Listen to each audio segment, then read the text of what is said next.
সারাদিনের খাবার তালিকায় মাছ, মাংস, ডিম, বাটা, ভর্তা, সবজি যাই থাকুক না কেন, যে কোনো তিতুর একটা আইটেম হলে বেশ ভালো লাগে।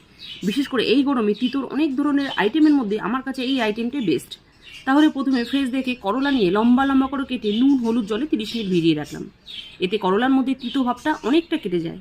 এবার আধ ঘন্টা ভেজানোর পর করলাগুলোকে জল ঝরিয়ে রাখলাম। এবার একটা পাত্রের মধ্যে পরিমাণ মতো আতপ চালের গুঁড়ো, সামান্য গোটা পোস্ত, নুন হলুদ দিয়ে একটা মোটা থিকনেসের ব্যাটার বানিয়ে নিলাম।